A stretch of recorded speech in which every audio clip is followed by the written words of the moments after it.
রোজ রোজ আলু দিয়ে একই রকম রেসিপি না বানিয়ে এই নতুন ধরনের আলুর স্টিকটা বানিয়ে দেখুন। খেতে দেখবেন দারুণ লাগবে।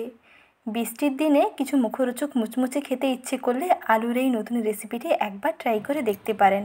মাত্র 10 মিনিটে তৈরি করে নেওয়া যায়, তেমন উপকরণও ভীষণ কম লাগে আর খেতেও ভীষণ টেস্টি হয়। ভীষণ ক্রিস্পিও হয় আর টেস্টিও হয়, বানানো কম সময় হয়ে যায়। খেতে এতটাই সুন্দর লাগে, একবার না খেলে বুঝতেই পারবেন না। তাই আজই ট্রাই করে ফেলুন এই পটাটো স্টিক কিংবা আলুর স্ন্যাক্স। আলুর স্টিক কিংবা পটাটো স্ন্যাক্সগুলো বানাতে এখানে আমি প্রথমে 2টো আলু সেদ্ধ করে নিয়েছি। সেদ্ধ করে নেওয়া আলুগুলোকে একটা ছোট ফুটোওয়ালা গ্রেটার দিয়ে গ্রেট করে নিতে হবে, তাহলে আলু বেশ মসৃণ করে মাখতে পারবেন। এখানে পটাটো স্টিক বানাতে আলুর মধ্যে যাতে কোনো রকম দানা দানা কিংবা কোনো রকম ডলা না থাকে সেটা কিন্তু খেয়াল রাখবেন। তাই একটা এরকম গ্রেটার দিয়ে যদি গ্রেট করে নেওয়া হয় তাহলে পারফেক্ট রেজাল্ট আসে। দেখুন, 2টো সেদ্ধ আলুকে গ্রেট করে নিলাম। এখন এই আলুর সঙ্গে কিছু উপকরণ মিশিয়ে নেব। প্রথমে একটা বাটির মধ্যে সেদ্ধ করে নেওয়া গ্রেট করা আলুগুলোকে দিয়ে দিলাম। তারপরে এর মধ্যে দিয়ে দিচ্ছি 2 টেবিল চামচ কর্নফ্লাওয়ার। এই কর্নফ্লাওয়ার দেওয়ার কারণে এটা ভীষণ টেস্টি হবে আর ভীষণ ক্রিস্পিও হবে। পটাটো স্টিকগুলো বেশিক্ষণ ক্রিস্পি রাখার জন্য অবশ্যই 2 টেবিল চামচ কর্নফ্লাওয়ার অ্যাড করবেন। তারপরে দিলাম স্বাদ মতো নুন, আর দিচ্ছি অল্প একটু শুকনো লঙ্কার গুঁড়ো। এখানে শুকনো ঝাল লাল লঙ্কার গুঁড়ো না দিয়ে চিলি ফ্লেক্সও অ্যাড করতে পারেন। তারপরে দিয়ে দিচ্ছি ম্যাগি মশলা। এই ম্যাগি মশলা দিলে এখানে আর কোনো রকম মশলা দেওয়ার প্রয়োজন নেই, এতটাই টেস্টি হয়। সব রকম মশলার স্বাদকে দেখবেন হার মানাবে শুধু যদি হাফ প্যাকেট দিয়ে দেওয়া হয় ম্যাগি মশলা।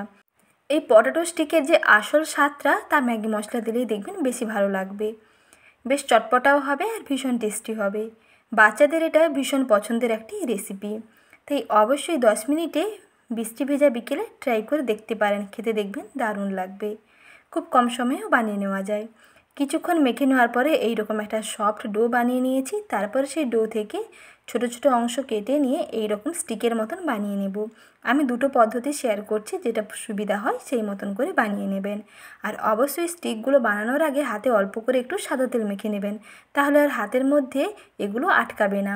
যেহেতু একটু চিটচিটে ভাব হয়, হাতের মধ্যে কিন্তু আটকে যেতে পারে। তাই হাতের মধ্যে যদি একটু সাদা তেল মেখে নেওয়া যায় তাহলে কিন্তু আর হাতের মধ্যে আটকাবে না। ডো থেকে এইরকম ছোট ছোট অংশ কেটে নিয়ে তারপরে এইরকম একটু আঙুলের মতন করে বানিয়ে নিতে পারেন, আর না হলে এইভাবেও বানাতে পারেন। প্রথমে একটু ডো থেকে মিডিয়াম সাইজের একটু বড় করে ডোটা নেবেন, তারপরে একটা প্লেটের মাঝখানে রেখে এইরকম একটু লম্বা শেপ দিয়ে দিন। যতটা সম্ভব হয় একটা স্টিকের মতন করে লম্বা শেপ দিয়ে দিতে হবে, তবে একটু কিন্তু পুরু রাখতে হবে। বেশি পাতলা করলে এগুলো ভাজার সময় কিন্তু বেঁকে যাবে এবং এগুলো ভেঙেও যেতে পারে। যেহেতু খুবই নরম হয় তাই একটু পুরু রাখবেন। দেখুন, এইরকম একটু পুরু থাকবে, দেখতে ঠিক আঙুলের মতন হবে। এখন এক এক করে সমস্ত স্টিকগুলো বানিয়ে নিচ্ছি। সহজ পদ্ধতিতে এইভাবেই পটাটো স্টিকগুলো বানিয়ে ফেলুন, দেখবেন পারফেক্ট হবে। দেখুন, এইভাবে আঙুলের মতন করে পটাটো ফিঙ্গার কিংবা পটাটো স্টিকগুলো বানিয়ে নিয়েছি। এখন এগুলোকে ডুবো তেলের মধ্যে ভেজে নিতে হবে। তার জন্য সেদিকে সাদা তেলটা গরম করতে বসিয়ে দিয়েছি। তেলটাও বেশ ভালোভাবে গরম হয়ে গেছে। গরম তেলের ওপরে স্টিকগুলোকে দিয়ে তারপরে ভেজে নিতে হবে। তবে সবসময় খেয়াল রাখতে হবে তেলটা যাতে খুব বেশি গরম হয়। ঠান্ডা তেলের ওপরে ছাড়বেন না, তাহলে কিন্তু এগুলো নরম হয়ে একটার গায়ে একটা লেগে যেতে পারে এবং এগুলো কিন্তু বেঁকে যাবে। তাই তেলটা যাতে খুব ভালোভাবে গরম থাকে সেটা খেয়াল রেখে গরম তেলের ওপরে স্টিকগুলোকে দিয়ে একটু এপিট ওপিট নেড়ে চেড়ে সময় নিয়ে ভাজতে হবে। আর সময় নিয়ে ভাজলে ভেতর থেকে খুবই সুন্দরভাবে ভাজাও হবে আর ভীষণ ক্রিস্পি হবে।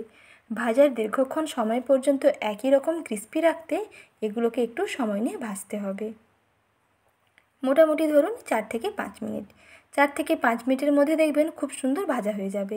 যখন একটা সাইড হয়ে যাবে তখন এইরকম অপর প্রান্তটাকে আবার উল্টে দিলাম। এইভাবে উল্টে পাল্টে একটুখানি সময় নিয়ে দুই দিকটার কালারটা যখন বেশ সুন্দর গোল্ডেন ব্রাউন হয়ে যাবে তখন এগুলোকে তেল থেকে তুলে ফেলতে হবে।